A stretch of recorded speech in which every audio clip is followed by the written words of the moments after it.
सल्लल्लाहु अलैहि वसल्लम से करते हैं। हमने तो बस ये समझ रखा पूरे साल मस्जिदों से दूर रहो और एक दिन लाओ और पूरे साल की कसर निकाल दो।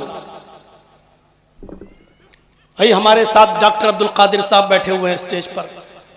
मैं रात में 11:30-12 बजे तक इनकी क्लिनिक पर बैठा हुआ था। ये खदरा में इनका घर है, क्लिनिक है, मैं इनके पास बैठा हुआ था। मैंने कहा चलो, कहने लगे आज तो 12 रबीउल अव्वल है। मैंने कहा थोड़ा सा वहां चल के चाय पी के आते हैं। नहीं जा पाए, पक्का पुल तक नहीं पहुंच पाए और वापस आना पड़ा क्योंकि रास्ता इतना जाम था। इतना जम के मनाया जाता है और मर्दों से ज्यादा औरतों की भीड़, और राजधानी है, कैपिटल है लखनऊ, पर्दा नाम की कोई चीज नहीं। मेरे भाइयों, अंदाजा लगा सकते हैं मोहब्बत का मयार क्या है। एक सहाबी रसूल है, उनकी बीवी है, बच्चा उनकी बीवी के पेट में है। और सुनिए, कहते हैं अबू दाऊद की हदीस, अबू दाऊद की रिवायत, लीबनान, आय अल्लाह के रसूल, मेरी बीवी, उससे मेरे 2 बच्चे थे, मिसलुल लुलुऐन, बिल्कुल मोतियों की तरह जगमगाते हुए बड़े खूबसूरत। लेकिन मेरी बीवी आए दिन आपको उल्टा सीधा बोलती रहती थी, आए दिन मेरी बीवी आपको उल्टा सीधा कहती रहती थी। एक दिन दस्तरखान लगा दिया, मैं आपके पीछे नमाज पढ़ने लगा, आप वाज़ो नसीहत करने लगे, मैं सुनने लगा। बच्चों को भूख लगी थी, मेरी बीवी ने काबू को आ जाने दो। मेरे बेटे मेरे इंतजार में थे, मुझे घर आने में थोड़ी देर हो गई।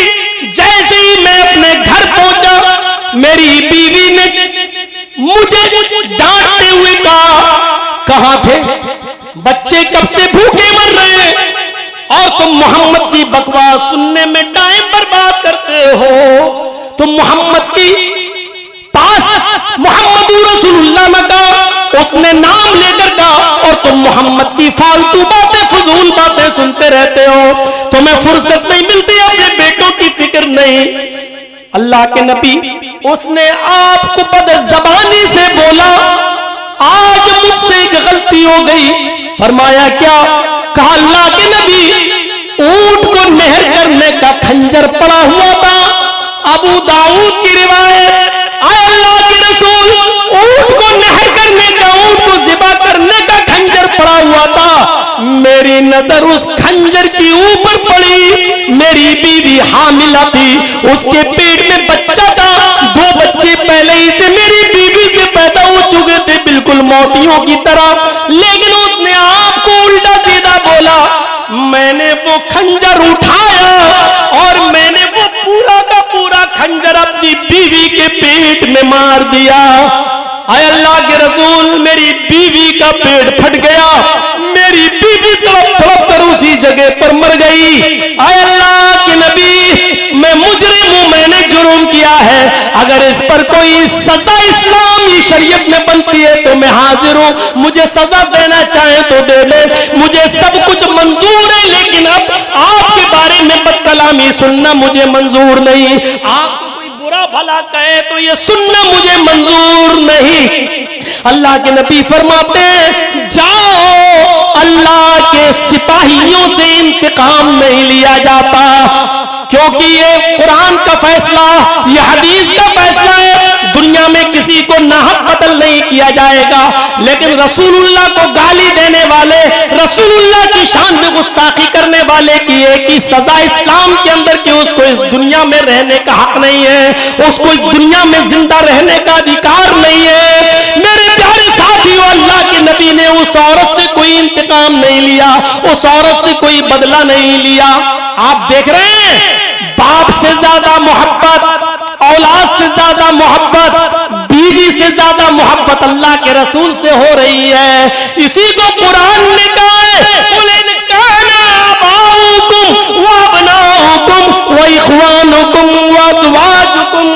अशीरतुकुम,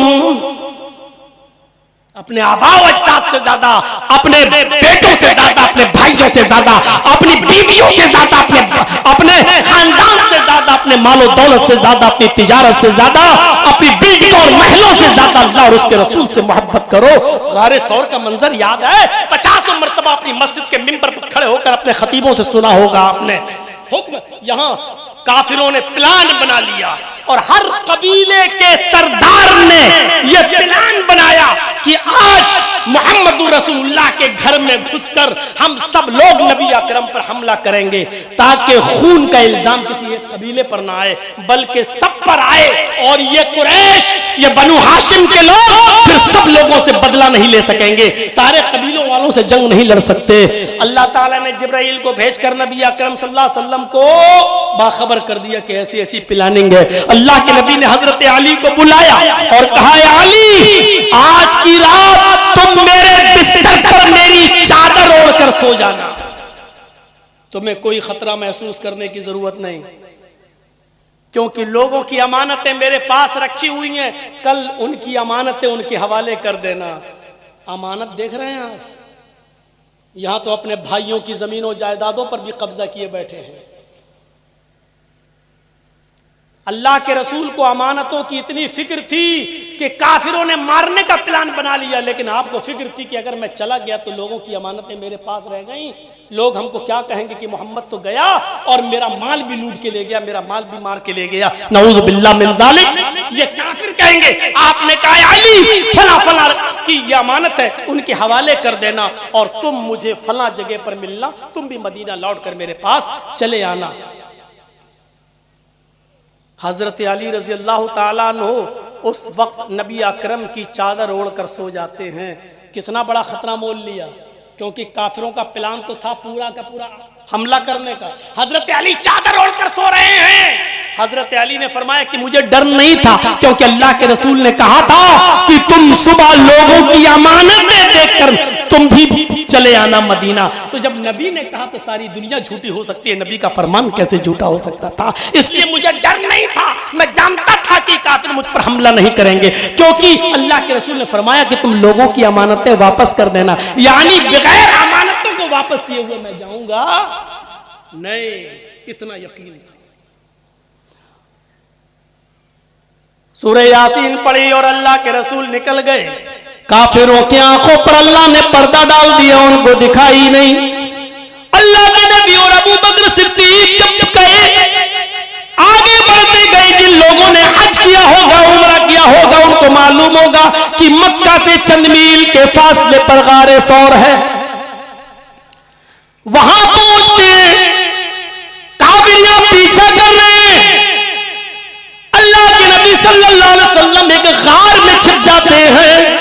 हजरत अबू बकर सिद्दीक कहते हैं, रुक जाइए, पहले इस गार के अंदर मुझे जाने दीजिए, देख लेता हूं कि इस गार के अंदर कोई मौजी, कोई खतरनाक चीज तो नहीं है।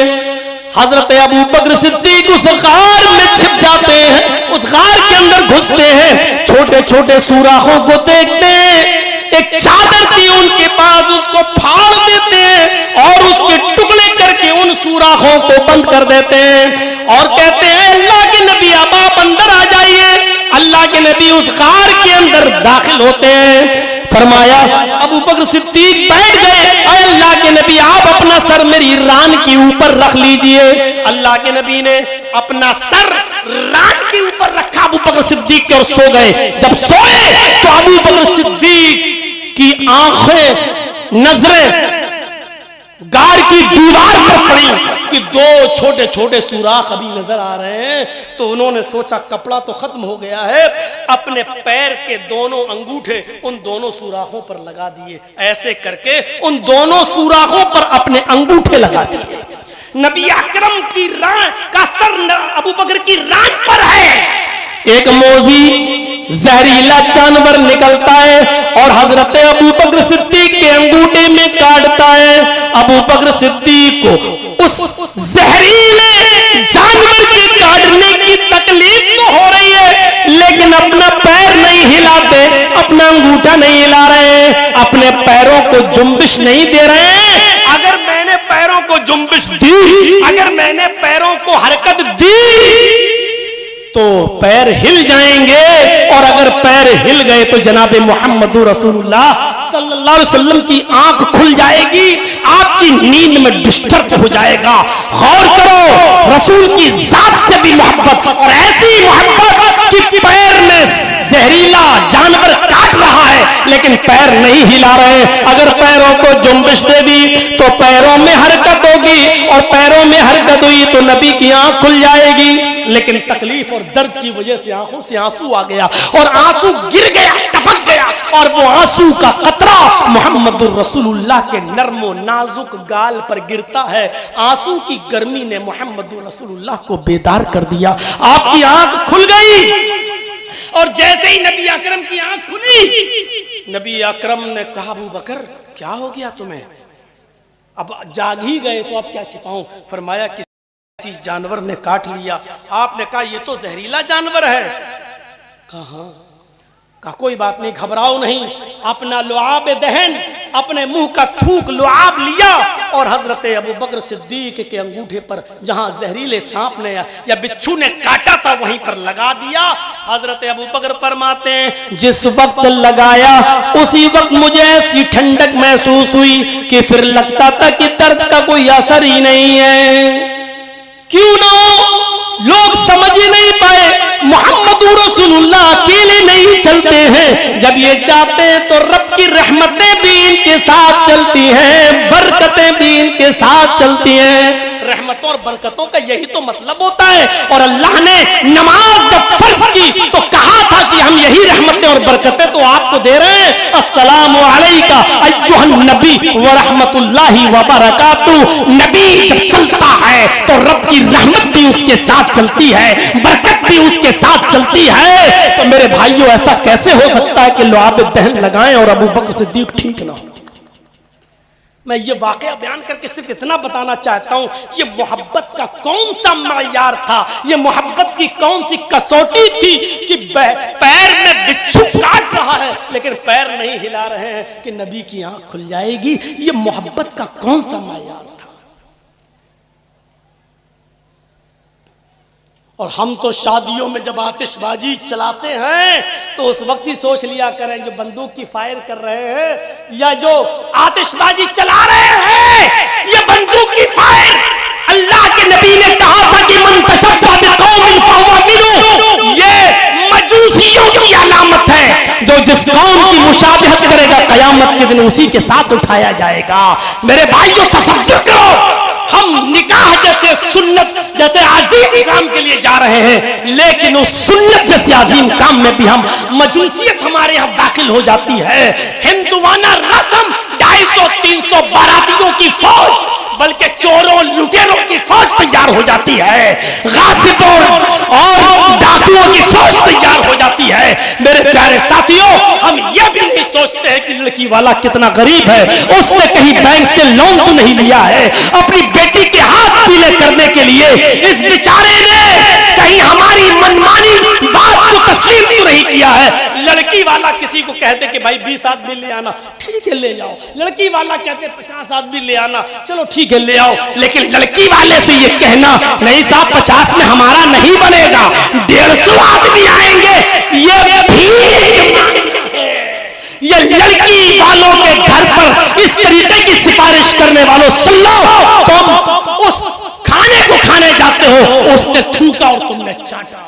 उसकी दिक्कत यह है कि बेचारा 50 को खिला सकता है और तुम 150 खिलवा रहे हो। तुम कह रहे हो साहब 50 में तो कुछ नहीं होगा, मेरा 200 से कम में नहीं बनेगा। वो कह रहा मेरे पास 50 की ताकत है और तुम 200 मनवा रहे हो, यानी वो दावत दे नहीं रहा, तुम जबरदस्ती ले रहे हो। ये कहां का इंसाफ है, ये कहां की दावत है? और तुम इसको कहते हो साहब लड़की वाला बुला रहा है, अगर कोई खुशी से बुलाए तो जाने में क्या हर्ज है, ये खुशी से बुला रहा है। लड़की वाला कह रहा है 50 लोगों को ले आओ, आप 200 लेके जा रहे हो, आप 250 लेके जा रहे हो, और आप कह रहे हो साहब उसने मान तो लिया है, मजबूरी में माना है। उसकी मजबूरी को उसकी रजामंदी तस्लीम मत कीजिए। ये कौन सा मायार था? जंगे खंदक खत्म हो जाती है, जंगे खंदक खत्म हो जाती है, एक यहूदिया औरत अल्लाह के रसूल की दावत देती है, सुनिए।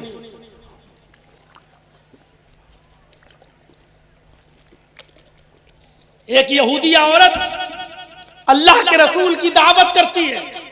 अल्लाह के रसूल ने दावत को कबूल कर लिया। यहूदिया के यहां आपने अपने साथी हजरत बशीर को लिया और कहा चलो, 2 लोगों की दावत उसमें दी, हम लोग चलते हैं।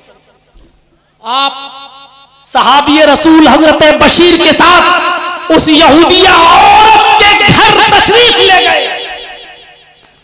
उसने खाने में जहर मिला दिया। सुना है ना वाकया? मैं मोहब्बत का मायार पूछना चाहता हूं, ऐसी मोहब्बत भी आपने देखी? उसने खाने में जहर मिला दिया। अल्लाह के रसूल ने कहा खाओ। हजरत बशीर से आपने भी रोटी का लुकमा तोड़ा, आपने भी सालन में डुबोया, हजरत बशीर ने भी डुबोया। हजरत अल्लाह के रसूल ने मुंह में रखा, हजरत बशीर ने भी मुंह में रखा। हजरत बशीर ने लुकमा चबाया और खा गए। अल्लाह के रसूल ने लुकमे को चबाया, लेकिन कुछ अजीब जायका लगा। जहर मिला हुआ था, गोश्त का टेस्ट कुछ अजीब सा लगा, तो आपने उसको थूक दिया। फरमाया कि इस खाने में जहर मिला हुआ है। हजरत बशीर ने क्या कहा? अय अल्लाह के रसूल, कसम उस जात की जिसके कब्जे में मेरी जान है, जब खाने का लुकमा मैंने अपने मुंह में रखा, मुझे उसी वक्त पता चल गया था कि खाने का टेस्ट और जायका बदला हुआ है, मुझे बदमजा नजर आया। आपने कहा बशीर फिर तुमने थूका क्यों नहीं? फरमाया अल्लाह के रसूल, मेरे सामने अल्लाह का प्यारा नबी बैठा है, अल्लाह का प्यारा रसूल बैठा है, मेरी गैरत ने गवारा नहीं किया कि मुंह का लुकमा आपके सामने थूकूं। मैंने बेअदबी महसूस की, मैंने आपकी बेइज्जती महसूस की। अगर मैं थूकूंगा तो ये आपकी शान में गुस्ताखी ना हो। मैं उस जहरीले लुकमे को खा गया। उस जहर के असर से हजरत बशीर बाद में इंतकाल कर गए। अल्लाह के रसूल ने अपना किसास को माफ कर दिया। अय यहूदिया, तूने मुझे जहर दिया, मैंने तुझे माफ कर दिया, लेकिन हजरत बशीर जो तेरे दिए हुए जहर से इंतकाल कर गए, उनका किसास लिया जाएगा। मजमे आम में उस यहूदिया औरत को लाया गया और उसको कत्ल कर दिया गया। हजरत बशीर का किसास लिया गया, क्योंकि इस्लाम में कत्ल का बदला कत्ल है, उसका किसास लिया गया।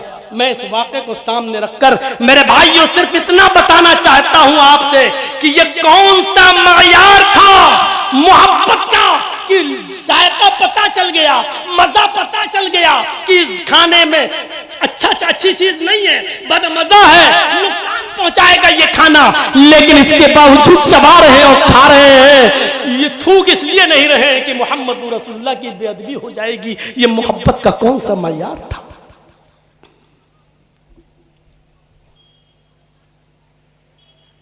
एक सहाबी, पूछो, ये उलमा बैठे हैं, पूछो।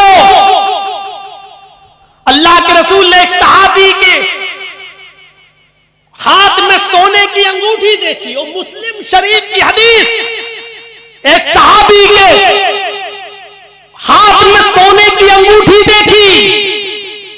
आपने देखा है, उठाओ मुस्लिम शरीफ किताबुल लिबास, आपने फरमाया इधर आओ, ये सोने की है। हाँ। आपने निकाला, फनज़अहू, आपने उसको निकाला, फतरहू, और आपने उस अंगूठी को जमीन पर फेंक दिया। और सुन लो, मोहब्बत रसूल का ये कौन सा मायार था? सोने की अंगूठी को सहाबी रसूल की उंगली से निकाल रहे हैं और उसको जमीन पर फेंक दिया और कहा किसी मर्द के लिए जायज नहीं कि वो सोने की अंगूठी पहने। क्या कहा? किसी मर्द के लिए जायज नहीं कि वो सोने की अंगूठी पहने। इससे क्या नतीजा निकलता है? इससे नतीजा निकलता है कि औरतें सोने की अंगूठी पहन सकती हैं, मर्द के लिए जायज नहीं है। अल्लाह के नबी ने उस सोने की अंगूठी को जमीन पर फेंका और आगे बढ़ गए। जब अल्लाह के नबी आंखों से ओझल हो गए तो सहाबा किराम की एक जमात वहां बैठी थी, खड़ी तशरीफ रखी हुई थी। किसी ने फरमाया उठा लो। इन्होंने कहा क्यों? उठा लो। इन्होंने कहा क्यों? कहा सुना नहीं। साहबा क्या कह रहे हैं? सुना नहीं। मोहम्मद रसूलुल्लाह ने फरमाया किसी मर्द के लिए जायज नहीं कि वो सोने की अंगूठी पहने। मेरे भाई इस अंगूठी को उठा ले, अपने घर में अपनी माँ को, बहन को, बेटी को, बीवी को, किसी को दे देना, उनके पहनने के काम आ जाएगी। आए धमाई जमाऊ वालों, कन्नौज वालों, अकनाफ से मुख्तलिफ अजलास से तशरीफ लाने वालों, सुबह फजर की नमाज के बाद ये तकरीर मुख्तलिफ यूट्यूब चैनलों पर आ जाएगी और पूरी दुनिया इसको सुन लेगी। जो तकरीर आपकी घमाए चौमाऊ में हो रही है, सुबह 10 बजे तक ये पूरी दुनिया में गूंजने लगेगी, फैलने लगेगी। आजकल सोशल मीडिया इतनी आगे बढ़ चुकी है, इतनी तरक्की कर चुकी है। हाँ सुनो मेरे भाइयों, ये आवाज मेरी वो लोग भी सुनेंगे जो यहाँ मौजूद नहीं। जब वो सुनेंगे तो उनको भी इस बात का एहसास होना चाहिए ये मोहब्बत रसूल का कौन सा मयार था, ये कौन सी कसौटी थी।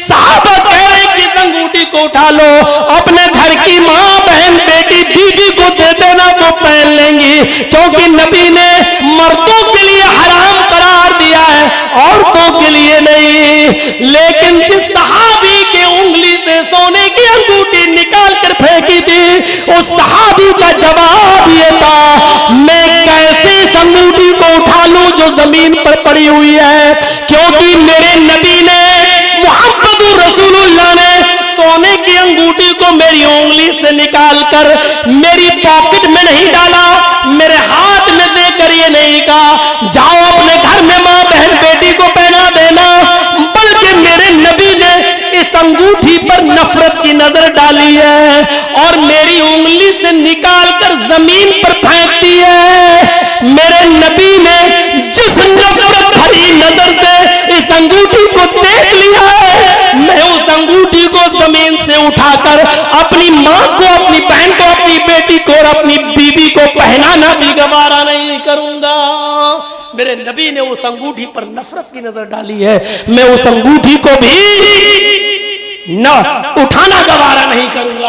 जबकि अल्फाज ये थे कि किसी मर्द के लिए जायज नहीं, लेकिन वो साहबी ने क्या कहा, मेरे हाथ में कहां दी, वो तो जमीन पर फेंक दी, और जिस अंगूठी को मेरे नबी ने जमीन पर फेंका हो, मैं उसको उठाकर अपने घर की किसी औरत, किसी लेडी को, किसी खातून को पहनाना भी गवारा नहीं करता। ये मोहब्बत रसूल का कौन सा मयार था, कहां है? कुछ तो सोचें हम, कुछ तो अंदाजा लगाएं हम। उम्मे हबीबा नबी की बीवी थी। और कौन थी? नबी की बीवी। और सुनो, बुखारी शरीफ की हदीस है, नबी की बीवी। और इनके बाप का नाम क्या था? अबू सुफियान।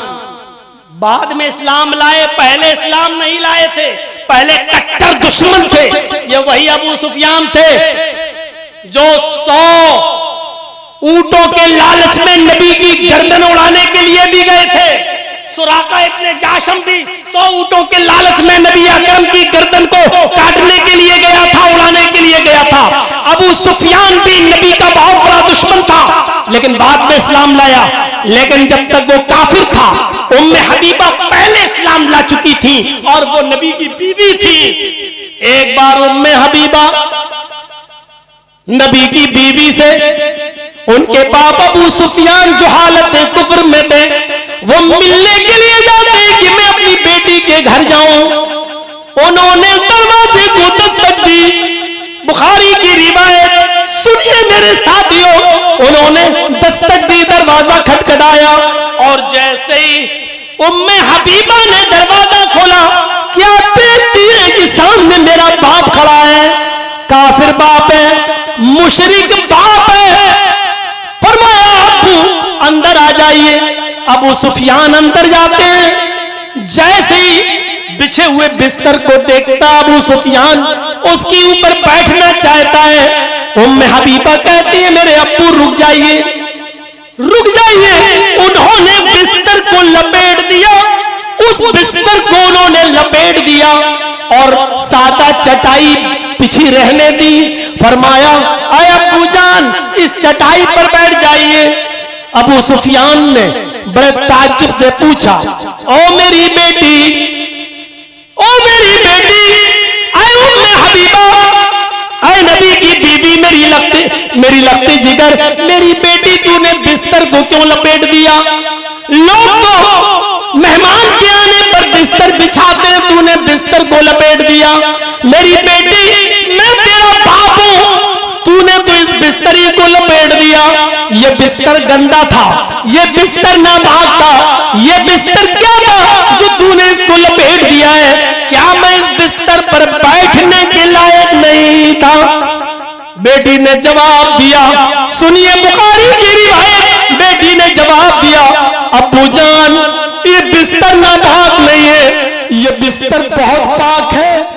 ये बिस्तर इतना पाक है कि इस बिस्तर पर आमिना का लाल तशरीफ रखता है, इस बिस्तर पर फातिमा का बाप बैठता है, इस बिस्तर पर आयशा का शौहर सोता है, इस बिस्तर पर सौदा और ज़ैनब बिन्त जहश का शौहर सोता है, इस बिस्तर पर उम्मे हबीबा का शौहर सोता है।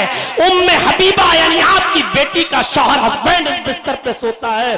आए अब्बू जान मैंने इस बिस्तर को इसलिए लपेट दिया, इस पाक बिस्तर पर मेरा नापाक बाप कैसे बैठ सकता है? मेरा नजीस और मुशरिक बाप कैसे बैठ सकता है? ये बिस्तर आपके बैठने के लायक नहीं था, क्योंकि इस बिस्तर पर अल्लाह का प्यारा हबीब आराम फरमाता है, यानी जनाबी मोहम्मद रसूलुल्लाह। एक बेटी का अपने मुशरिक बाप को ये जवाब, मेरे भाइयों मोहब्बत रसूल का ये कौन सा मयार था? मोहब्बत रसूल का ये कौन सा पैमाना था? मोहब्बत रसूल का ये कौम है। और आज हम अपनी जिंदगियों में तलाश करके देखें कि हम कितनी मोहब्बत अल्लाह के रसूल या उनकी सुन्नतों से कर रहे हैं। हम अपने गरीबानों में झांकें और देखें और तलाश करें। मालूम है आपको, बड़ा दिलचस्प वाक़या सुनाने जा रहा हूं और सुनिएगा। अल्लाह के रसूल इस दुनिया से रुखसत हो चुके हैं। अबू बकर का जमाना आया, 2 साल खिलाफत की, अबू बकर भी इस दुनिया से रुखसत हो गए। उमर फारूक का जमाना आया, हजरत उमर फारूक रजी अल्लाह ताला अन्हु के दौर में बड़े बड़े मार्का, बड़ी बड़ी जंगें हुई, बहुत से इलाके फतह कर लिए गए, लेकिन बड़ा मुश्किल था किसरा को फतह करना। किसरा बादशाहों का लक़ब हुआ करता था उस जमाने में, तो उसको फतह करना बड़ा मुश्किल था उस बादशाह के इलाके को। कभी जंग होती थी, हारते थे, ये होता था। एक दिन ईरान के बादशाह का लक़ब किसरा हुआ करता था, तो ईरान के बादशाह ने खबर भेजी, आइए हम मुज़ाकरात के लिए तैयार हैं, लड़ाई लड़ने से कोई फायदा नहीं है, जंग लड़ने से कोई फायदा नहीं है। आजकल भी होता है, 2 मुल्कों के दरमियान जब तनाज़ा होता है तो पहले बातचीत के जरिए मसाइल हल किए जाते हैं। तो ईरान के बादशाह ने, किसरा ने एक पैगाम भेजा उमर फारूक के पास, अमीरुल मोमिनीन अपने कासिदों को भेजिए, अपने एलचियों को भेजिए, अपने दूत को भेजिए, आए हमसे बातचीत करें और बातचीत के जरिए मसाइल को हल कर लेते हैं। आइए देखते हैं। हजरत उमर फारूक ने 2 लोगों को बातचीत के लिए भेजा। 2 सहाबी रसूल बातचीत के लिए ईरान जा रहे हैं। सुनिएगा, बहुत दिलचस्प वाकया है। ये 2 एलची, ये 2 दूत बातचीत के लिए ईरान के बादशाह से, किसरा से बातचीत करने के लिए तशरीफ ले जा रहे हैं। एक का नाम है रुबी इब्न आमिर, एक का नाम है रुबी इब्न आमिर और एक का नाम है हुज़ैफा इब्न यमान। ये दोनों बड़े जलील कद्र सहाबी गुजरे हैं। इस वाक़े को सुन लीजिए। उसके बाद मैं जानता हूं कि 2:45 बजे तक बैठना और 2:30 बजे तक बैठना बड़ा मुश्किल है, लेकिन जाने वालों मैंने तुम्हें कभी नहीं रोका। जो बैठे वो तो सुन ही रहे, लेकिन जो जाना चाहते हैं कि वो जाएं, लेकिन इस वाक़े को सुन ले और उसके बाद मेरी तरफ से पूरी इजाजत होगी। वो जाना चाहे तो चले जाएं, लेकिन इस वाक़े को सुन ले। ये हमारी तरफ से थोड़ी सी रिक्वेस्ट है आपसे।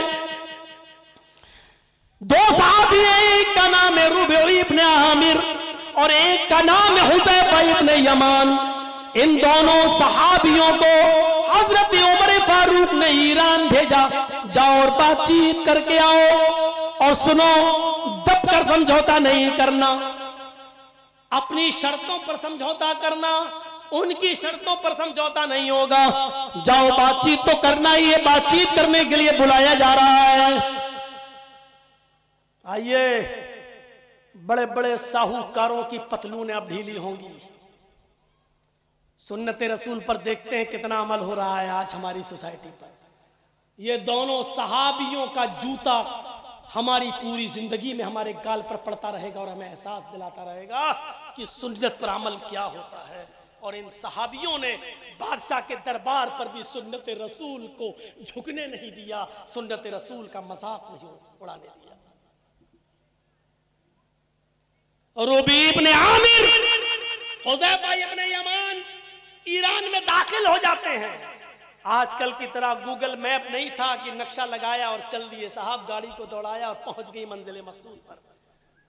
आजकल की तरह लाइटें भी नहीं लगी हुई थी कुमकुम में जल रहे और पहुंच जाएं अपनी मंजिल मकसूद पर।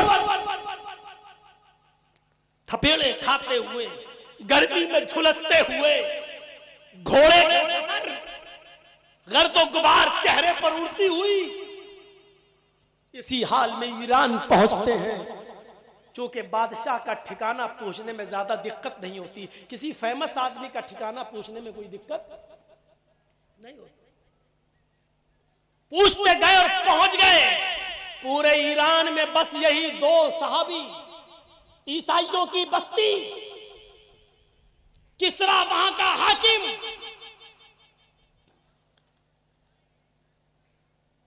जैसे ही किसरा के दरबार में पहुंचते हैं, दरवाजे पर गार्ड खड़ा हुआ है, दरबारी खड़ा हुआ है। इन दोनों को अंदर जाने से रोकता है। कौन हो?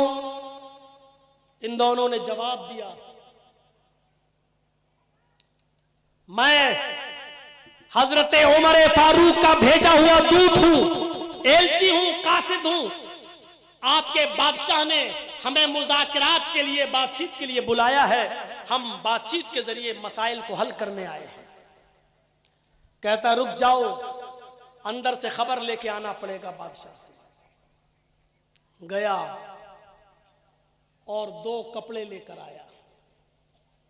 कहने लगा कि हां, इजाजत तो मिल गई किसरा की तरफ से, लेकिन हमारे दरबार में दाखिल होने के कुछ उसूल हैं, कुछ ज़ाब्ते हैं। हमारे बादशाह से, किसरा से मिलने के लिए यहां का शाही लिबास पहनना पड़ता है। तुम अपने फटे पुराने कपड़े पहनकर किसरा के दरबार में दाखिल नहीं हो सकते। होता है, हॉस्पिटल की ड्रेस अलग होती है, ट्रेन में टीटी की ड्रेस अलग होती है, कोर्ट में वकीलों की ड्रेस अलग होती है। ऐसे ही बादशाह से मिलने के लिए, किसरा से मिलने के लिए किसरा ने भी अपनी एक ड्रेस बनाई थी कि जो भी हमसे मिलेगा तो हमारी मुतय्यन करदा ड्रेस पहनेगा, उस ड्रेस में ही वो हमसे मिल सकता है। होता हर जगह का उसूल। रुबई इब्न आमिर ने और हुज़ैफा इब्न यमान ने उस ड्रेस को लेने से इनकार कर दिया और फरमाया कि सुनो, अपने बादशाह से, किसरा से कह दो कि मैं जो कपड़े पहन कर आया हूं, मैं उन्हीं कपड़ों में तुमसे मुलाकात करूंगा। मुझे तुम्हारा दिया हुआ लिबास बिल्कुल पसंद नहीं है, मुझे तुम्हारा शाही लिबास नहीं पहनना है। मैं वही लिबास पहनता हूं जो हमारे नबी जनाब मोहम्मद रसूलुल्लाह सल्लल्लाहु अलैहि वसल्लम ने मुतय्यन किया है, हमें बताया है। और हम अपने ड्रेस में, अपने लिबास के अंदर अंदर जाएंगे। अपने बादशाह से पूछ कर आओ।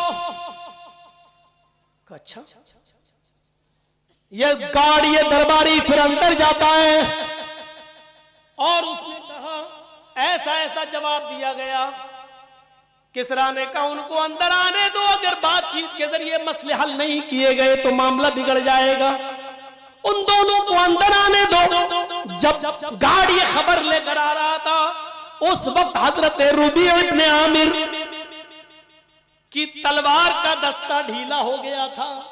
तलवार जिस कपड़े से बंधी हुई थी उसका दस्ता होता नहीं, तलवार का एक दस्ता होता है हाथ, तो वो ढीला हो गया था। तो जैसे टेलर लोगों के पास, दर्जियों के पास कतरने होती है ना, उस कतरन से, उस कपड़े के टुकड़े से वो तलवार का दस्ता बांध रहे थे, ऐसे करके कस रहे थे उसको। दरबारी हंसते हुए कहने लगा, आए उमर फारूक के कासिदो, अपनी टूटी हुई तलवारों से किसरा जीतने का ख्वाब देख रहे हो? इन टूटी हुई तलवारों से ईरान पर हुकूमत करने का ख्वाब देख रहे हो? किसरा की ताकत से टकराने का ख्वाब देख रहे हो? इस टूटी हुई तलवार से तुम किसरा फतह करने का सपना देख रहे हो? रूबी इब्ने आमिर ने मुस्कुराते हुए उस दरबारी से कहा, अभी तुमने उमर फारूक के साथी मोहम्मद के दीवाने की तलवार देखी है, तलवार चलाने वाला कहां देखा है? अगर यकीन नहीं आता है तो आए दरबारी तेरे पास जो सबसे मजबूत ढाल हो, जिससे तुम अपने वार को, तलवार के वार को रोकते हो, जो सबसे मजबूत ढाल हो उसको लेकर मेरे सामने आओ और खड़े हो जाओ। दरबारी ने कहा, अच्छा रुक जाओ, मैं लेके आता हूं। सबसे मजबूत ढाल लेकर आया, जिसको बड़ी से बड़ी मजबूत तलवार उसको कुछ नहीं कर सकती थी, इतनी मजबूत ढाल लेकर आया और लेकर खड़ा हो गया। आए रूबी, लो मैं लेकर खड़ा हो गया हूं, देखो इस तलवार को काट, इस ढाल को दिखाकर काट कर दिखाओ। हजरत रूबी ने उस कतरन से, उस कपड़े के टुकड़े से तलवार के दस्ते को बांधा और फिर हवा में तलवार लहराई और इतनी जोर से उस मजबूत ढाल के ऊपर वार किया कि ढाल बीच से कट कर दो टुकड़े हो गई। दरबारी भागते हुए अंदर गया और कहने लगा, आए किसरा, आए बादशाह सलामत, अल्लाह जाने ये कौन सी मखलूक तशरीफ लाई है, ये कौन से मोहम्मद के दीवाने आ गए हैं। हमारी सबसे मजबूत ढाल भी इनकी टूटी हुई तलवारों का मुकाबला न कर सकी और वो टुकड़े टुकड़े हो गई। किसरा ने कहा, तुम्हें उनके जौहर देखने के लिए किसने कहा था? हम तो पहले ही जानते हैं कि ये सरों पर कफन बांधने वाली कौम है, इसीलिए तो मैंने मुज़ाकरात के लिए बुलाया है। अरे जल्दी से उनको अंदर भेजो। दरबारी आया और कहने लगा, जाओ। कहते नहीं, अरे बाबा जाओ यार, तुम अपने ही कपड़ों में जाओ, जाओ, बादशाह ने मंजूर कर लिया है, जाओ इन्हीं कपड़ों में जाओ। चले गए, फटे पुराने कपड़े, गर्दो गुबार, कई दिनों का सफर घोड़े का। आजकल एसी ट्रेनों का और एसी 4 व्हीलर नहीं थी, घोड़े पर भी बैठ के सफर कर रहे हैं, तो घोड़े के टापों से और ठोकरों से उड़ने वाली धूल कपड़ों पे आ रही है। परागंदा हाल, चेहरे पर मिट्टी लगी हुई, बादशाह के दरबार में पहुंचते हैं। कहा कि चलिए बातचीत करने से पहले खाना खा लिया जाए। कहा कि हाँ भूखे तो हैं, खा सकते हैं, हमारे नबी ने तो यहूदियों के यहां पर भी खाना खा लिया। मैं मांगूंगा नहीं तुमसे, लेकिन अगर खिलाओगे तो हमारी शरीयत इनकार भी नहीं करती है, हमें उसकी इजाजत देती है, क्योंकि दावत तुमने दी है, बुलाया तुमने है।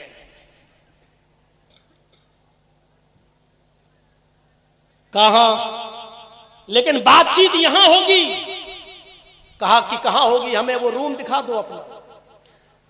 बादशाह बातचीत के रूम में लेकर गया, वहीं पर दस्तरखान बिछा हुआ था और खाना लगा हुआ था। वहीं पर एक तख्त बिछा हुआ था, बादशाह उस तख्त पर बैठ गया।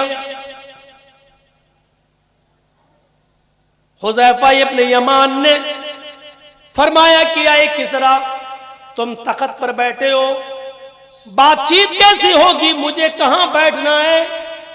किसरा ने कहा, आए हुज़ैफा, हमारे दरबार में आने का एक उसूल है, मैं इस इलाके का बादशाह हूं, मैं किसरा हूं, हाकिम हूं। हाकिम तख्त पर बैठता है और मैं जिससे बात करता हूं वो मेरे सामने खड़े होकर गुफ्तगू करता है। तुम्हें मेरे सामने खड़ा होना पड़ेगा, मुझे इस तख्त पर बैठना है और तुम खड़े होकर मुझसे गुफ्तगू करोगे, क्योंकि मैं इस इलाके का बादशाह हूं। हुज़ैफा इब्न यमान ने फरमाया, आए किसरा, मुझे तुम्हारी ये शर्त मंजूर नहीं है।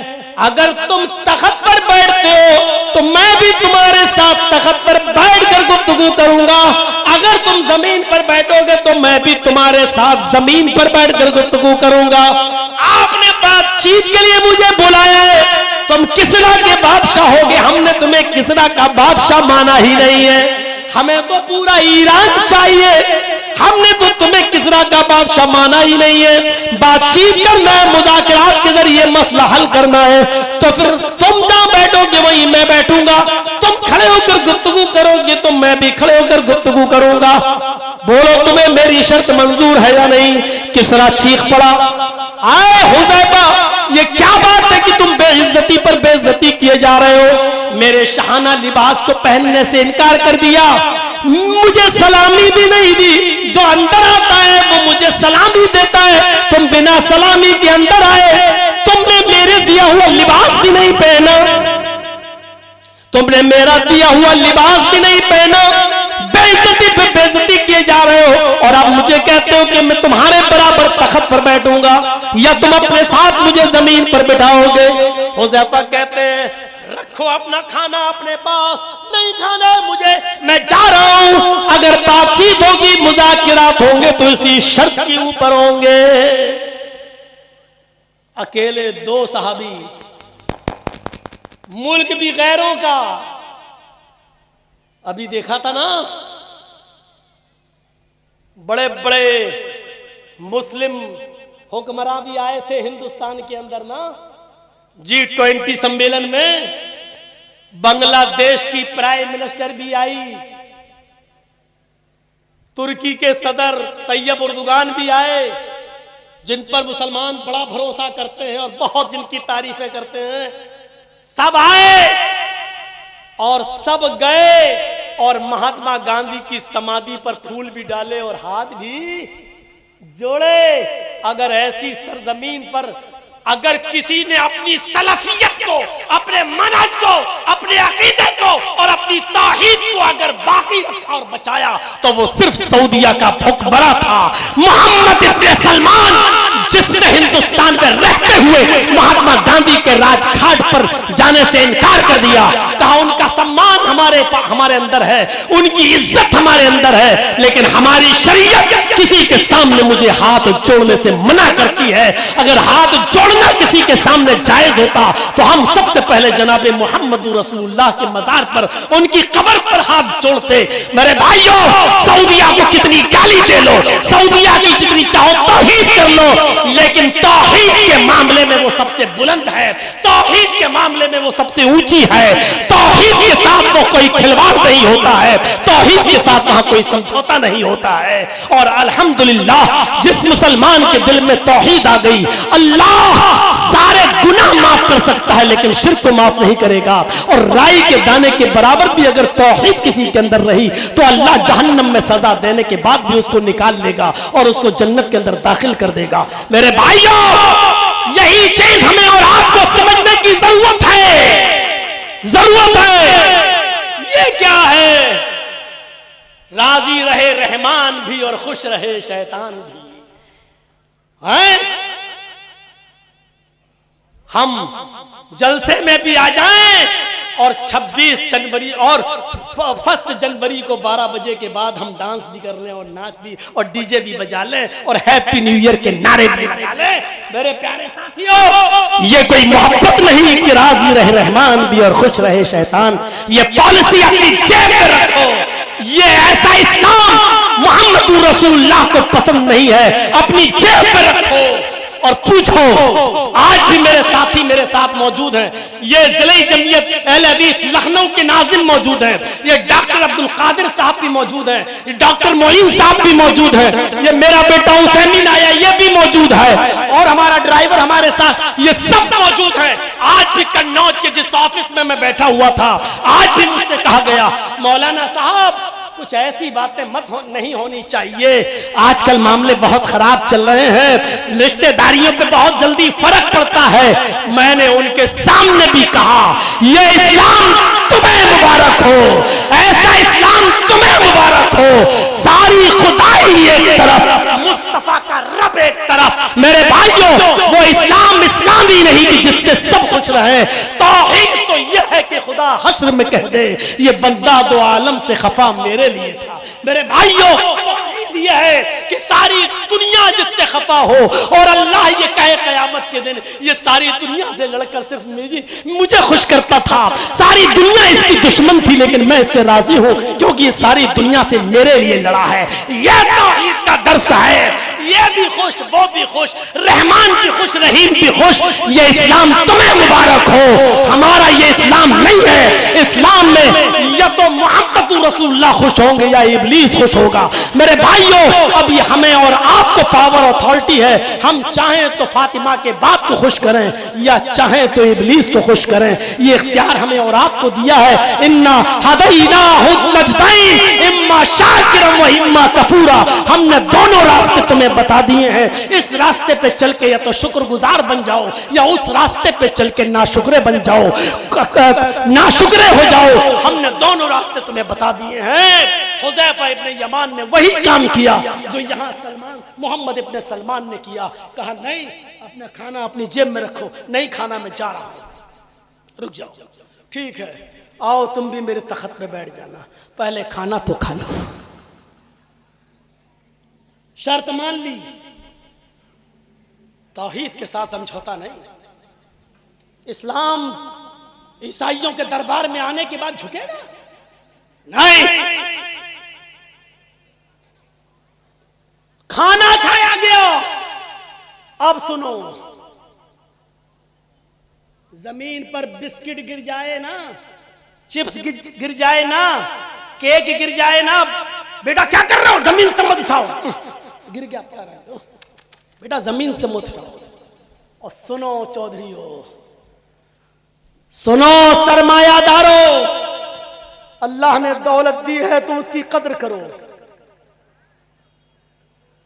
रुबी इब्ने आमिर, हुज़ैफा इब्ने यमान दस्तरखान पर लगा हुआ खाना खा रहे हैं और बादशाह किसरा भी उनके सामने बैठा हुआ है। खाना खाते खाते हुज़ैफा अपने यमान से खाने का एक लुक़मा जमीन के ऊपर गिर गया। खाने का एक लुक़मा जमीन के ऊपर गिर गया। जमीन, अल्लाह के नबी सल्लल्लाहु अलैहि वसल्लम फरमाते हैं, सुनिए हदीस, अगर खाने का कोई लुक़मा जमीन के ऊपर गिर जाए तो उसको उठा लिया करो और उसको देख लिया करो। अगर उसमें मिट्टी वगैरह लगी हुई है तो इतना हिस्सा साफ कर दो, उतना हिस्सा दूर कर दो, और बकिया हिस्सा जिस पर मिट्टी या गंदगी नहीं लगी है, बकिया हिस्से को खा लिया करो।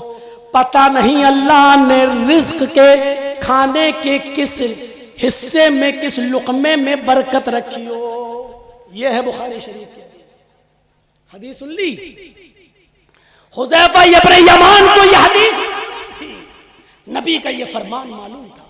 जमीन पर खाने का लुक़मा गिर गया और सामने किसरा बैठा हुआ है, लुक़मा उठा लिया जमीन से।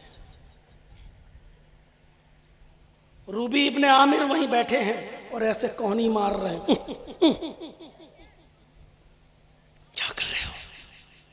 होता ना जैसे हम लोगों को कोई आर दिलाओ, खाने में मक्खी गिर जाए तो कोई डुबोने लगता है। हदीस यही है कि मक्खी गिर जाए तो उसको डुबो दो, क्योंकि मक्खी जब खाने में गिरती है तो एक पर डालती है, उसमें बीमारी होती है। अल्लाह के नबी ने फरमाया पूरी डुबो दो और मर जाने दो, क्योंकि उसके दूसरे पर में अल्लाह ने शिफा रखी है। वो शिफा उस बीमारी को खत्म कर देगी। ऐसा कोई करेगा आज? चाय गिर जाए, मक्खी गिर जाए तो उसको फेंक दो, दूसरी चाय आ रही, आप खुद नहीं पीने देंगे, मौलाना साहब मक्खी गिर गई, दूसरी आ रही है। शरीयत क्या कह रही है और हम क्या कर रहे हैं? सुनिए,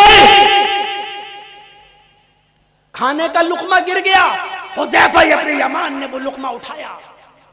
रुबी इब्न आमिर कहते हूं हर जगह अपनी मत चलाओ, कम से कम देखो सामने कौन बैठा हुआ है।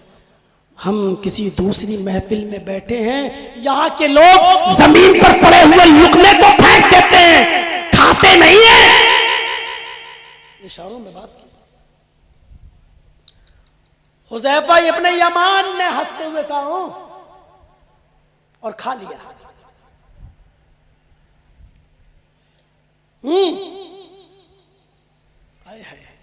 और बादशाह के सामने फरमाया, और सुनो हुज़ैफा इब्न यमान ने क्या कहा, अपनी शादी में मनोगोश्त बर्बाद करने वालों, जरूरत से ज्यादा पकाने वालों, ठीक जाए बर्दाश्त, लेकिन गरीबों को दावत देना मंजूर नहीं। हुज़ैफा इब्न यमान ने गिरा हुआ लुकमा खाया तो रूबी कहती, हुज़ैफा इब्न यमान ने कहा, इशारा, यहां के लोग पसंद नहीं करते। हुज़ैफा इब्न यमान ने चीख कर कहा, अरे रूबी, इस खाने के लुकमे से तुम मुझे रोक रहे हो जो जमीन पर गिर गया। क्या तुम्हें नहीं मालूम कि जमीन पर गिरा हुआ लुकमा हमारे नबी उठा लेते थे, उसकी मिट्टी को साफ करके खा लिया करते थे, क्या ये मेरे नबी की सुन्नत नहीं है? रूबी ने कहा हाँ। फरमाया, अतरुकु सुन्नता रसूलिल्लाहि सल्लल्लाहु अलैहि वसल्लम लिहाउलाइल हुमका। तो आए रूबी, क्या जुमला कहा। आप कह सकते हो मौलाना जर्जीस इतना सख्त बोलते हो तुम, इतना हार्ड बोलते हो तुम। साहब कितने लोग ऐसे हैं जो आज भी सिर्फ हमारी हकगोई के खिलाफ है। साहब तकरीर तो अच्छी करते हैं लेकिन लेवल से उतर जाते हैं। लेवल तुम तय करोगे। तकरीर तो अच्छी करते हैं लेकिन जज्बात में बह जाते हैं। मेरे जज्बात का फैसला आप करोगे। बादशाह के सामने ये कौन से जज्बात थे? रूबी मना भी कर रहे हैं लेकिन क्या कहा हुज़ैफा ने, अतरुकु सुन्नत रसूलिल्लाहि सल्लल्लाहु अलैहि वसल्लम लिहाउलाइल हुमका। उलमा जानते हैं अरबी जबान में अहमक के माना पागल के, अहमक के माना बेवकूफ के, और उसी का प्लूरल आता उसी की जमा हुमका। क्या फरमाया, आए रुबई, जब हमारे नबी जमीन पर पड़ा हुआ लुकमा उठाकर खा लिया करते थे तो मैं ऐसा क्यों ना करूं?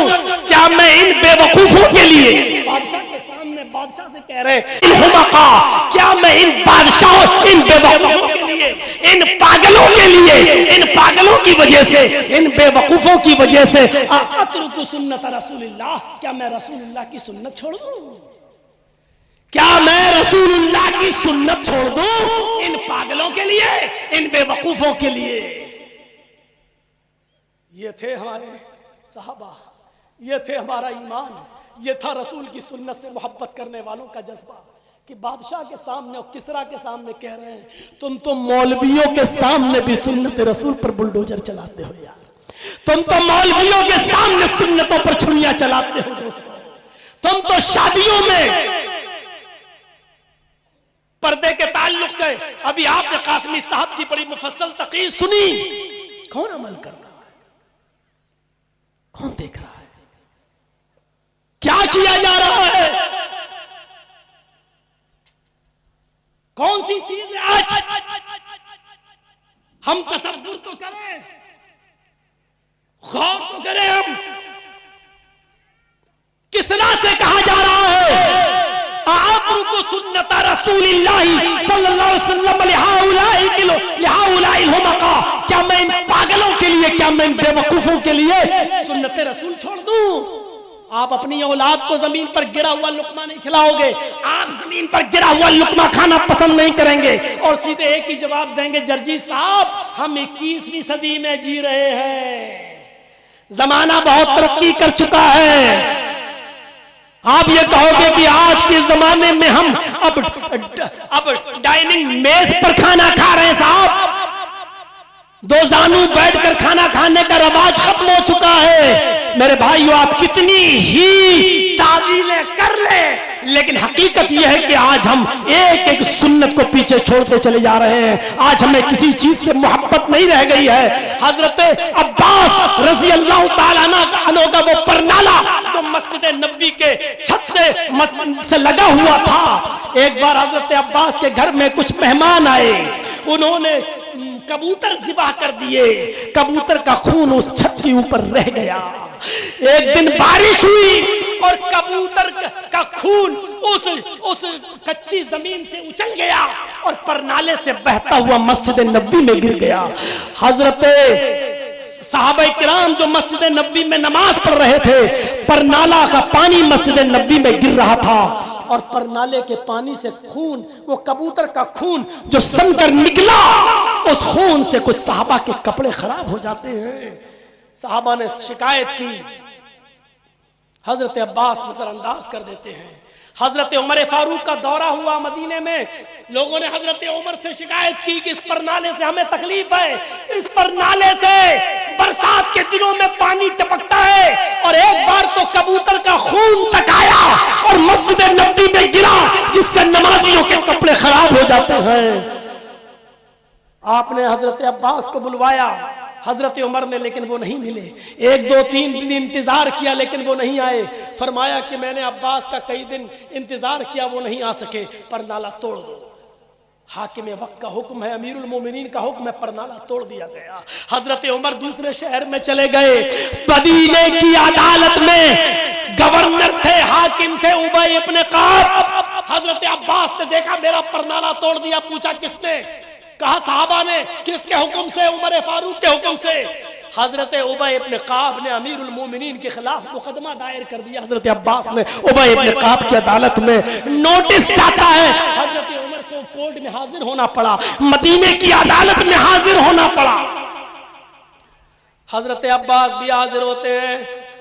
हजरत उमर फारूक को इस कटघरे में और हजरत अब्बास को इस कटघरे में खड़ा किया जाता है।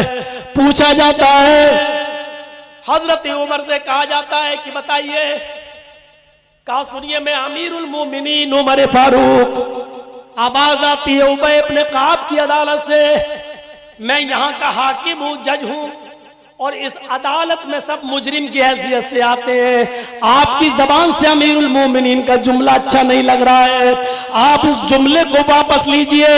अगर आपने अमीरुल मोमिनीन से खिताब किया तो फिर मैं फैसला नहीं कर पाऊंगा, मुझे ईमानदारी से फैसला करना है, इसलिए अमीरुल मोमिनीन नहीं, अभी आप एक मुजरिम की हैसियत से आए हो, क्योंकि आपके खिलाफ अब्बास ने मुकदमा दायर किया है और अभी आप नहीं बोलेंगे, पहले मुद्दई बोलेगा जिसने मुकदमा दायर किया है। आए अब्बास बताओ क्या बात है? हजरत अब्बास ने कहा, हजरत उमर ने हमारे परनाले को बगैर इजाजत के तोड़वा दिया।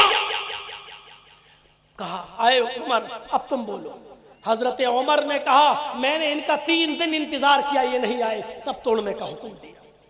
इनके परनाले से सहाबाए किराम जो मस्जिद में नमाज पढ़ने आते थे उनके कपड़े गंदे होते थे, छींटे पड़ती थी, नमाज में डिस्टर्ब होता था, इसलिए मैंने वो परनाला तोड़ दिया।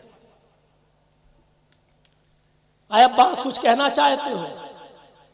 नहीं, जो बात थी वो मैंने कह दी। आए उमर कुछ और? नहीं, जो बात थी वो मैंने बता दी। थोड़ी देर के बाद उबई इब्न काब की अदालत से फैसला आता है, आए उमर ये फैसला तुम्हारे हक में किया जाता है, तुम अमीरुल मोमिनीन हो, इस इलाके के हाकिम हो और इनके परनाले से सहाबा को तकलीफ होती थी नमाज पढ़ने में, परनाले का पानी और गंदगी इसी परनाले से मस्जिद में गिरती थी, इसलिए आपने परनाला तोड़ने का हुक्म दिया। इनके 3 दिन इंतजार करने के बाद ये नहीं आए तो आपने कोई गलत कदम नहीं उठाया, आपने बिल्कुल सही किया। दोनों लोग निकल गए, दोनों गले मिलते हैं। हजरत अब्बास ने खुलकर खुले दिल से हजरत उमर फारूक का स्वागत किया। हजरत उमर ने कहा, मैंने तुम्हारा दिल दुखाने के लिए परनाला नहीं तोड़ा, मैंने इसलिए तोड़ा क्योंकि उसके पानी से सहाबा किराम के कपड़े खराब हो रहे थे। हजरत अब्बास ने कहा, मुझे कोई एतराज नहीं, जज साहब का फैसला मैंने मान लिया, मुझे तकलीफ इस बात की नहीं कि मेरा परनाला तोड़ा गया, लेकिन अमीरुल मोमिनीन मुझे तकलीफ इस बात की है कि ये परनाला वो परनाला था, इस परनाले को इस जगह बनाने का हुक्म जनाब मोहम्मद रसूलुल्लाह ने दिया था। और मैं नबी का चचा हूं, मैं मोहम्मद रसूलुल्लाह का चचा हूं। और अल्लाह के रसूल ने मुझसे कहा था कि अब्बास इस जगह पर तुम परनाला बनाओ, मैंने नबी के हुक्म के मुताबिक यहाँ परनाला बनाया था। मुझे तकलीफ इस बात की नहीं कि वो परनाला तोड़ दिया गया, मुझे तकलीफ इस बात की है कि आपने उस परनाले को तोड़ा है जिस परनाले के बनाने का हुक्म जनाब मोहम्मद रसूलुल्लाह ने दिया था।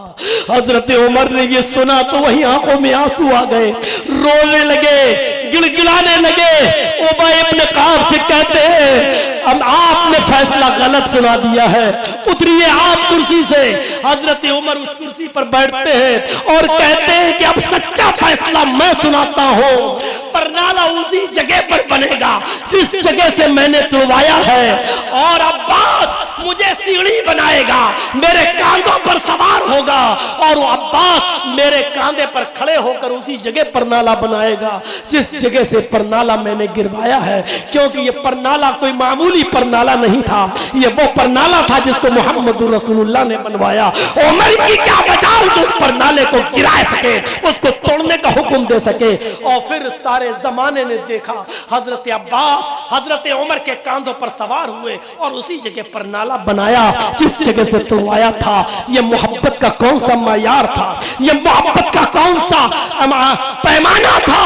मेरे भाइयों, एक अंसारी नौजवान के मकान पर नबी की नजर पड़ी, फरमाया मकान तो बहुत अच्छा है, लेकिन मकान के ऊपर जो मस्जिद की तरह गुंबद बना दिया है वो ठीक नहीं है, वो गुंबद नहीं बनाना चाहिए। लोग इसके घर को मस्जिद समझकर घुसने लगेंगे और इसके घर की औरतों की बेपर्दगी होने लगेगी, इसको गुंबद नहीं बनाना चाहिए था। ये कहकर आप निकल गए। वो अंसारी नौजवान थोड़ी देर के बाद आया, मजदूरों ने बताया अल्लाह के नबी ने तुम्हारे मकान की तारीफ की। अल्हम्दुलिल्लाह, तुमने सुना?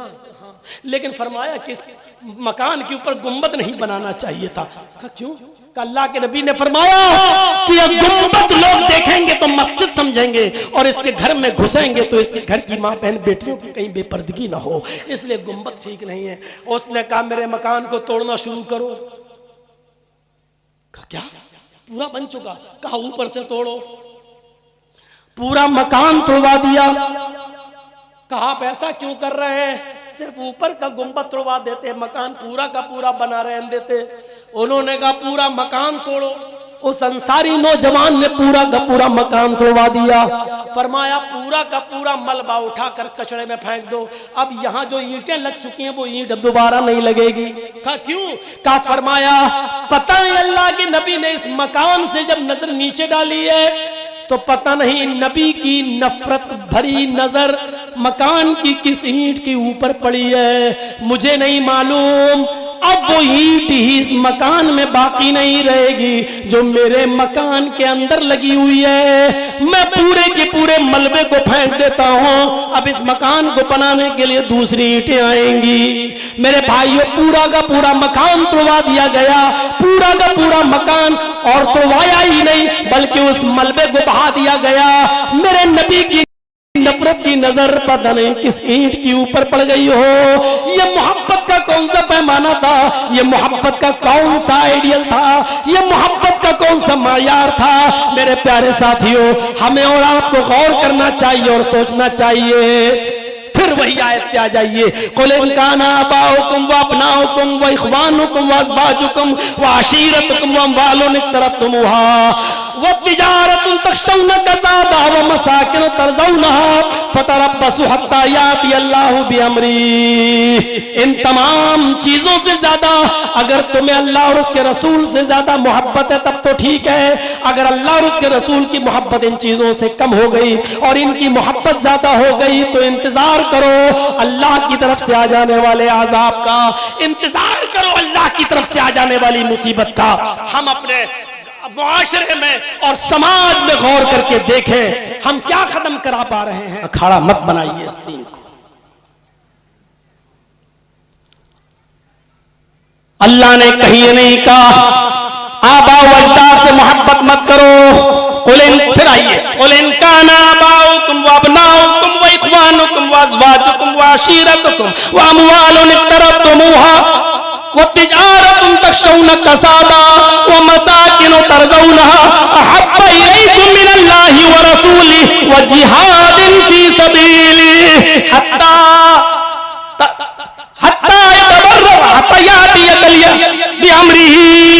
अल्लाह रब्बुल आलमीन खुलकर कह रहा है आए नबी आप ऐलान कर दीजिए अगर तुम्हारे आबा अजदाद, तुम्हारी औलादें, तुम्हारे भाई, तुम्हारी बीवियां, तुम्हारे माल, तुम्हारा बिजनेस, तुम्हारी तिजारत जिसके नुकसान से तुम्हें डर लगा रहता है और तुम्हारी वो बिल्डिंगें जिसमें तुम रह रहे हो अगर इनसे तुम्हें ज्यादा मोहब्बत है, ज्यादा होता है ना।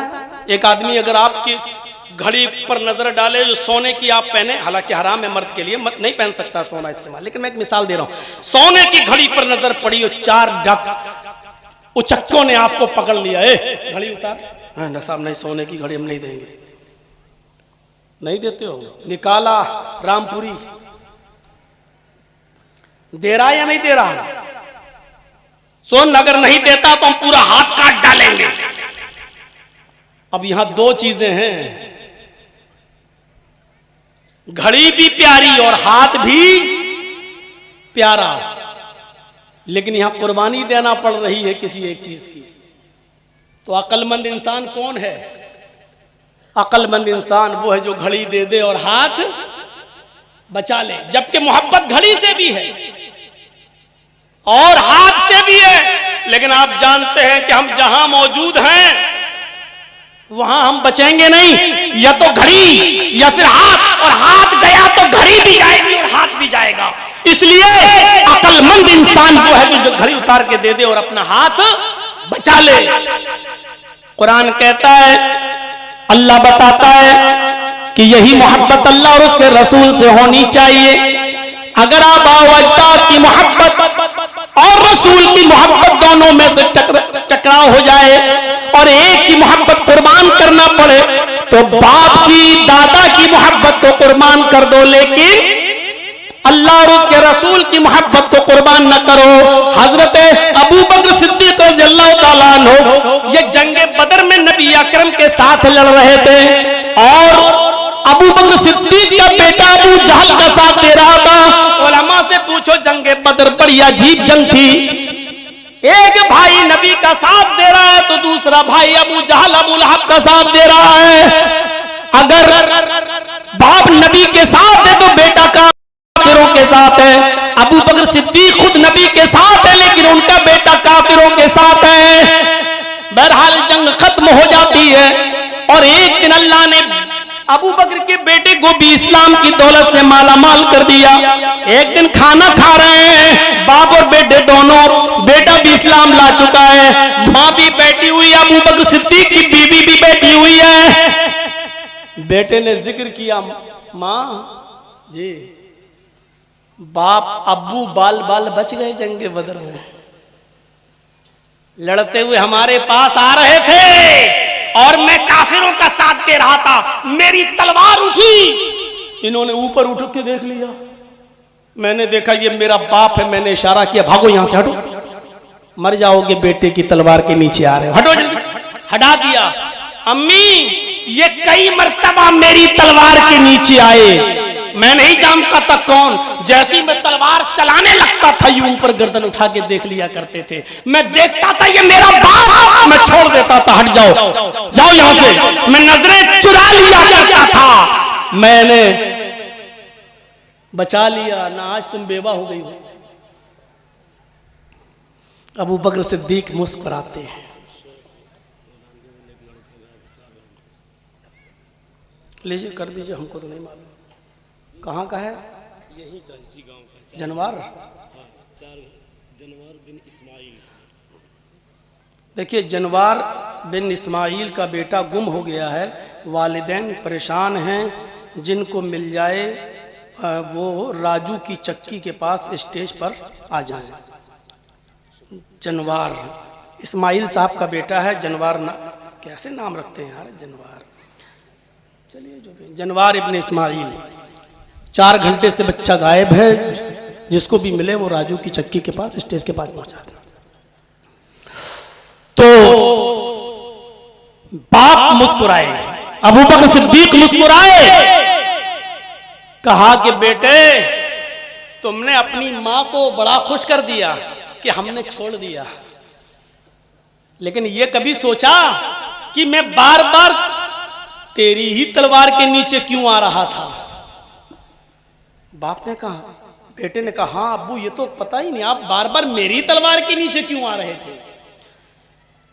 कहा, बेटे आज ये हकीकत भी तुम अपनी मां के सामने, मैं तुम्हारी मां के सामने तुम्हें सुना रहा हूं। सुनो, बहुत आसान है बेटे की मोहब्बत में मोबाइल दे देना और रात के 2 बजे तक उसको चलाने की इजाजत दे देना। बहुत आसान है बेटे की मोहब्बत में जो जबान से निकले फौरन पूरा कर देना। लेकिन यहां मोहब्बत का मयार देखो। अबू बकर कहते हैं, सुनो मेरी बीवी, तुम्हें तो इसने खुश कर दिया कि देखो हमने अपने बाप पर तलवार नहीं चलाई, वरना तुम बेवा हो जाती। लेकिन पूछो इससे कि मैं इसी की तलवार के नीचे क्यों आ रहा था? दरअसल मैदाने जंग में मैं इसी को तलाश कर रहा था, और जब ये मेरी नजर के सामने आता था, काबे के रब की कसम, ये अल्फाज है तज़किरतुल हुफ़्फ़ाज़ के अल्लामा शम्सुद्दीन ज़हबी की किताब के, कसम है उस जात की जिसके कब्जे में मोहम्मद की जान है, मेरी भी जान है, सारी कायनात की इंसानियत की जान है। मैं मैदाने जंग में इसको अपना बेटा ही नहीं मान रहा था। मैं लड़ते लड़ते इसके पास पहुंचता था और मैं इसे मोहम्मद रसूलुल्लाह का दुश्मन समझ रहा था। लेकिन जब मैं इसके करीब गया, मेरा पैर फिसल गया और मैं जमीन के ऊपर गिर गया। इसी को मौका मिल गया और ये तलवार उठाता था, मैं इसकी तरफ नजर उठा के देख लेता था। ये तो मुझे बाप समझकर छोड़ दिया करता था। कसम है उस जात की जिसके कब्जे में मेरी जान है। आए मेरे बेटे, अगर तू मेरी तलवार के नीचे आ गया होता, मैं तो आया, तूने छोड़ दिया। अगर मैदाने जंग में तू मेरी तलवार के नीचे आ गया होता तो मैं अपनी तलवार से तेरी गर्दन को जुदा कर देता, कलम कर देता। ये नहीं देखता कि मरने वाला मेरा बेटा है, बल्कि ये सोच कर कि ये जनाब मोहम्मद रसूलुल्लाह का दुश्मन है, मैं तेरी गर्दन उड़ा देता। सच बताइए कैसे लग रहे हैं? और बड़ा अजीब मौजू है मोहब्बत रसूल, और साथ में और लगा हुआ है उसके तकाजे। रसूल की ये मोहब्बत हमसे क्या तकाजा करती है? अबू बकर का अपने बेटे को ये जवाब देना हमें कौन सी तालीम दे रहा है और क्या सिखा रहा है? फजर की नमाज पढ़ने के लिए खुद चले जाओ, अस्सलातु खैरुम मिनन नौम की आवाज सुनकर खुद चले जाओ, और तुम्हारा बेटा जो बिस्तर पे सो रहा है इसलिए नहीं जगाओ क्योंकि उसको सुबह 8 बजे स्कूल जाना है, जबकि उसकी उम्र 16, 17 और 18 साल की हो गई है। मेरे प्यारे साथियों, मोहब्बत जो अबू बकर की अपने बेटे को थी, और जब टकरा गई अल्लाह और उसके रसूल की मोहब्बत से बाप की मोहब्बत, तो बाप ने बेटे के सिलसिले में क्या जवाब दिया कि मैं मोहम्मद का दुश्मन समझ के तुझे कत्ल कर देता, मैं ये नहीं समझता कि ये मेरा बेटा है। अब तसव्वुर करो, हम अपने आप को देखें कि हम कौन सी मोहब्बत का मयार पूरा कर रहे हैं और मोहब्बत के मयार पर हम कितना उतर रहे हैं। हम जरा गौर करें, सुलह हुदैबिया के मौके पर वो मंजर भी उठाएंगे। यही है, यही है, मुसलमान लोग सिर्फ बच्चे पैदा करना जानते हैं, तरबियत नहीं। लाओ भाई स्टेज पर, आ जाओ बेटा। देखो इसके बाप हम मिल जाए तो ले लो, नहीं तो हम ले जाएंगे इसको लखनऊ। आ जाओ स्टेज पर। चलिए चलिए, मिल गया भाई। बाप की मोहब्बत बड़ी अजीब होती है हमको। माँ सुरमा उरमा तो बहुत लगाए हो।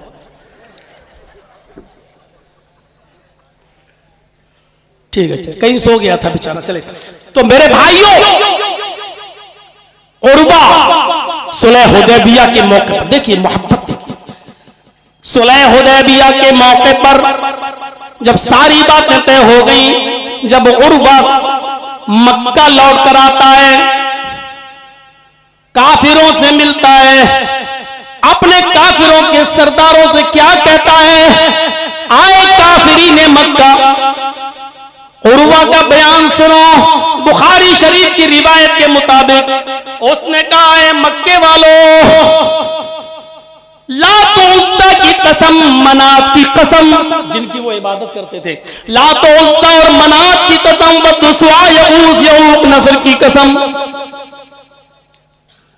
आए मक्के वालों, जो इज्जत मैंने मोहम्मद के सहाबा को मोहम्मद रसूलुल्लाह की करते हुए देखा है, वो मैंने किसी बादशाह की भी इज्जत नहीं देखी जो उसकी आवाम, उसकी पब्लिक करती हो।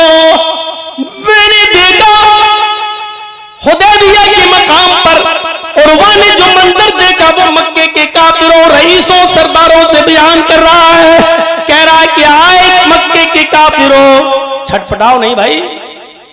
यूट्यूब चैनल वालों ने मेरी तकीनें डाल डाल के अपने मकान बना लिए। इतनी कमाई हुई है इन लोगों को कि उनकी बिल्डिंगें बन गई, और जर्जी साहब जेल में 5 महीने रह के आ रहे हैं। ठीक है, आपका भी चैनल है, मैं समझ रहा हूं, चलेगा, लेकिन ये बंदर वाला काम ना करो। एक बार लगा लो, फिट कर लो, उसके बाद बैठ जाओ, डिस्टर्ब होता है। उर्वा ने कहा, हमने अपनी आंखों से देखा है हुदैबिया के मकाम पर। आए मक्के वालों, मोहम्मद रसूलुल्लाह सल्लल्लाहु अलैहि वसल्लम अगर खखार भी दें, ऐसा होता ना, थूकना तो दूर,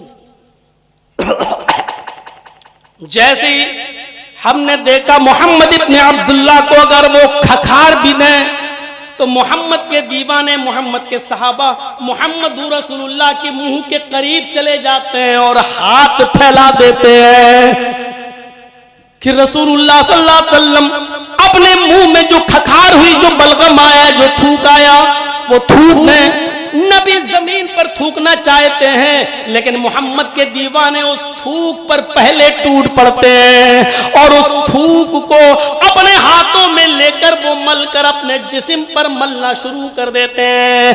एरू गेरू किताब का वाकया नहीं है, XYZ का नहीं है, मौलवी जर्जीस, मौलवी फला की लिखी हुई किताब का वाकया नहीं है, बुखारी शरीफ की हदीस का पसे मंजर में मैं आपको बतला रहा हूं कि मोहम्मद इब्ने अब्दुल्ला खकारते हैं, थूकते हैं, तो सहाबा उस थूक को हाथ पे ले लेते हैं, उसको अपने जिस्म पर मलते हैं और अपने कपड़ों पर, अपने बदन पर मलकर तबर्रुक हासिल करते हैं। मैंने मोहम्मद रसूलुल्लाह के दीवानों को देखा कि उनके जिस्म से टपकने वाले पसीने को वो अपनी शीशियों में भरते हैं और उसको अपने घरों के इत्र में मिलाते हैं। आए लोगों, मैंने मोहम्मद के दीवानों को देखा है, मैंने मोहम्मद के दीवानों को देखा है कि अगर कोई हुक्म दे दे तो ये नहीं देखते कि ये हुक्म कितना जोखिम भरा है, कितना खतरनाक है, इसमें मेरी जान भी जा सकती है। वो अपनी औलाद की, अपने माँ बाप की परवाह नहीं करते। हुक्म ज़बान से निकला, उस पर मन्ना और सद्दकना, फौरन उस पर अमल पैदा हो जाते। कसम है उस जात की जिसके कब्जे में सारे इंसानों की जाने, मोहम्मद के दीवानों की नजरों में मोहम्मद रसूलुल्लाह की जो इज्जत है, वो मैंने कैसरो किसरा बादशाहों की भी नहीं देखी जो उनके दीवाने उनकी करते हो। मैंने आज तक किसी बादशाह की वो इज्जत नहीं देखी। मैं कह सकता हूं बुखारी शरीफ उर्वा के इस मंजर के बाद उस तो अपने काफिरों को, अपने साथियों को यह मंजर बयान कर रहा है।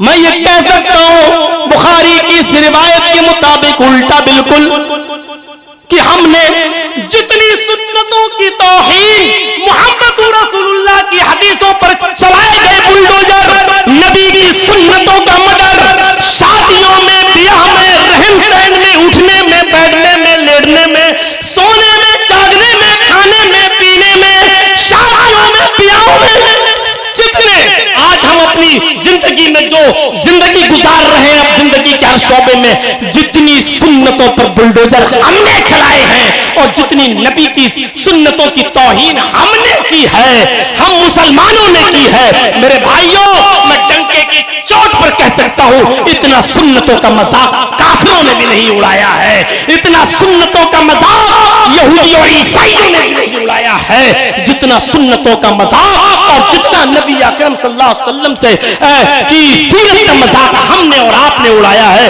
और वह तो काफिरों से बयान कर रहा है कि हमने जो इज्जत मोहम्मद की, मोहम्मद के दीवानों में देखी है, हमने तो बादशाहों की भी वो इज्जत बादशाहों के दीवानों में नहीं देखी है। और एक हम है, तसव्वुर करो कैसे हमारे कलेजे, इधर आज़ान की आवाज आती है हय्या अलस सलाह और बगल में चाय की होटल खुली हुई है, कैसे हमारे दिल गवारा कर लेते हैं।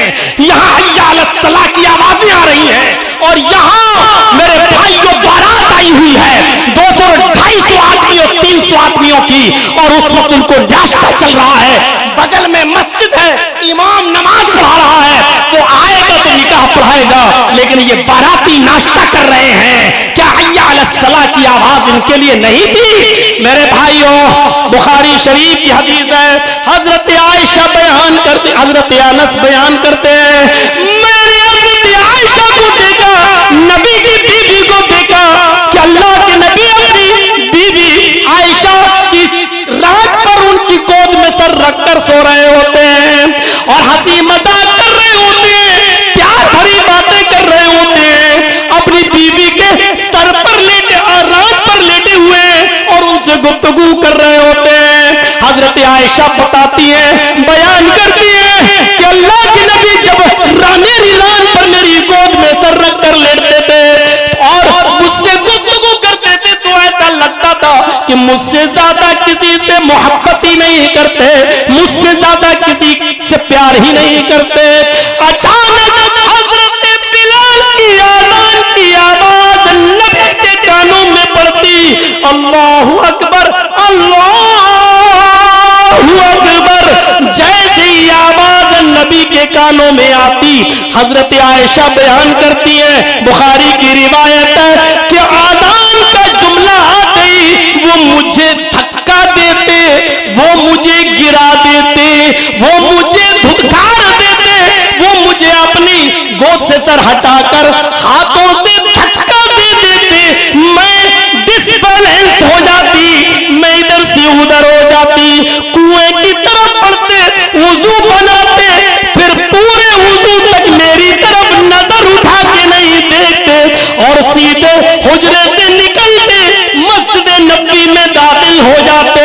फिर ऐसा लगता जैसे मुझे कई महीनों से देखा नहीं, फिर ऐसा लगता जैसे मुझे जानते ही नहीं, फिर ऐसा लगता जैसे मुझे पहचानते ही नहीं। उर्वा के इन जुमलों के बाद हम अपने आप को कैसा महसूस कर रहे हैं? वो फख्र के साथ काफिरों को बता रहा है कि मोहम्मद के दीवाने मोहम्मद की इतनी इज्जत करते हैं, यानी वो ये बताना चाह रहा है कि कल अगर मोहम्मद रसूलुल्लाह अपने दीवानों से कह दें कि जाओ मक्के पर कब्जा कर लो, हमला कर दो, तो मोहम्मद के दीवाने अपनी जान नहीं देखेंगे, अपना माल नहीं देखेंगे, वो जोखिम नहीं देखेंगे, कूद पड़ेंगे और मक्के पर अटैक कर देंगे। वो ये बताना चाह रहा है कि मोहम्मद के दीवाने कभी अपनी जान की फिक्र नहीं करते। मोहम्मद रसूलुल्लाह सल्लल्लाहु अलैहि वसल्लम की जबान से जो जुमला निकलता है उसी पर लब्बैक कह देते हैं। वो पीछे मुड़कर अपनी बीवियों को नहीं देखते, वो पीछे मुड़कर अपनी औलादों को नहीं देखते, वो अपने आबाओ अजदाद को नहीं देखते। और जो लौकी हम और आप खाते हैं ना, कहीं कद्दू कहते हैं, कहीं लौकी कहते हैं, हमारे यहां तो लौकी कहा जाता है उसको। घुड़सवारी सीख कर आया था बेटा, पढ़िए सीरत उमर अल शिबली नोमानी की।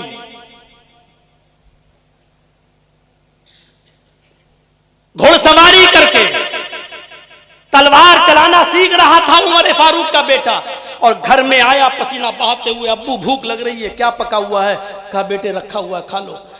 ढक्कन हटाया, क्या देखता है? वही लौकी पकी हुई है। बेटे ने बस इतना कहा, उफ के लफ्ज है।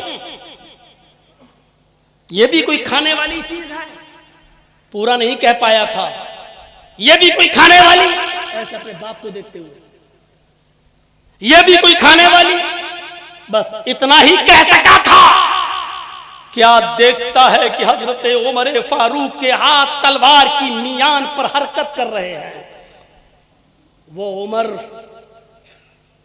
कि जिनसे अल्लाह के रसूल ने भी कहा था कि उमर तलवार निकालने में जल्दी न किया करो, जब तुम मियान से तलवार निकालते हो तो मोहम्मद आसमान की पेशानी पे पसीना देख लेते।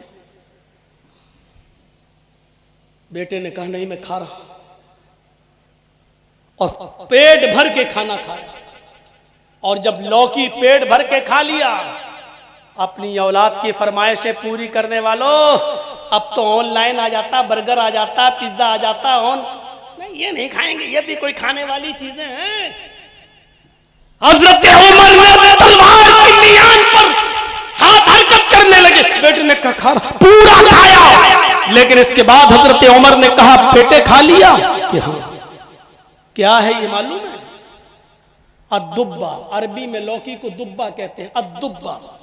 का अच्छा, मैंने अपने नबी जनाबे मोहम्मद रसूलुल्लाह को इस लौकी के बारे में देखा है कि गोश्त में पड़ी होती थी, तो आप गोश्त की बोटियां छोड़कर पहले लौकी खाया करते थे। कन्नौज वाले हैं कि नहीं?